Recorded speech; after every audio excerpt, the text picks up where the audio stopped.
Nah, Pennywise really said, man, fuck them kids again. Because my brother in Christ, that's gotta be one of the most insane batshit endings I've seen to a series premiere in a really long time. And are they pretty much just reskinning the same story we've already seen before? Yeah, but I like that shit. Hell, I love it. Cause you would think Franklin Saint wrote this script the way Pennywise was dropping bodies. But if you couldn't already tell, I just got done watching episode 1 of It, Welcome to Derry. And so much happened this episode. And I'm gonna be recapping and reviewing the episode with spoilers. So if you don't want to be spoiled, make sure you drop a like, follow, but come back after because I do want to hear your thoughts. But either way, me and you know what we gotta do. We gotta talk about it. So we pick up this episode in usually my happy place, the theater. As we swerve through the crowd, we get this close-up of this kid with a yellow binky in his mouth. Dog, my son is 3 months old and he still don't like his binky. But as you start learning more about this kid, you understand why he has a binky and it's very sad. But essentially, he's our new hiya, Georgie. We really ain't even trying to hide it. They gave his ass a similar name too. His name is Maddie. So if your name ends with a Y at the end, you're cooked. Georgie? Maddie? Sammy? Fuck! But it turns out he snuck in to get away from his family because his dad is abusive, as you can see from his black eyes. And he hides from an employee where the theater owner's daughter, Ronnie, saves his ass by telling the theater employee that he went the other way. As he just barely gets out of the theater, we see him on the side of the road like Hulk with his thumb up trying to hitch a ride. As we cut to the sign that says, "Welcome to Derry." There it is, they did it. Birthplace of Paul Bunyan. Gee, you learn something new every day. But that's when he hitches a ride with a very fucked up family. Because at first they're like just way too nice. Like, oh, jolly, gee willikers, motherfuckers. And that's until the daughter in the middle of the seat,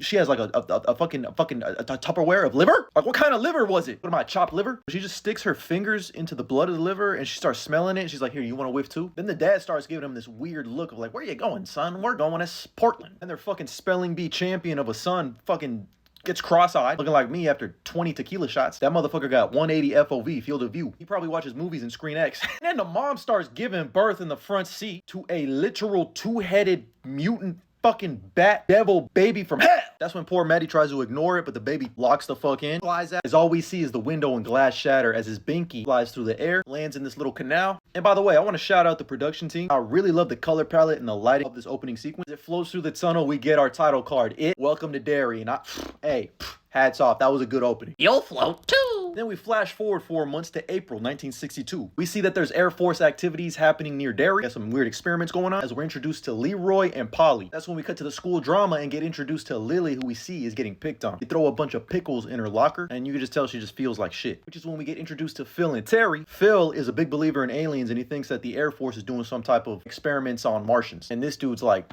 you're an idiot. By the way, if there was ever a child actor who looks like they're gonna be a movie star, like, he just looked like he got the movie star face. Then we cut to Leroy and Polly getting introduced to their new team that they're going to be working with. And one of them motherfuckers is out of line. And in some way, shape, or form, not saluting your superior just because he's black is gotta be racist. It's just, of course, it took one of the white superiors to tell the other white man to salute him, and he saluted him. There were also some really subtle moments that reminded me of Get Out. Like this dude just staring at him. He just wanted to yell, "Get out!"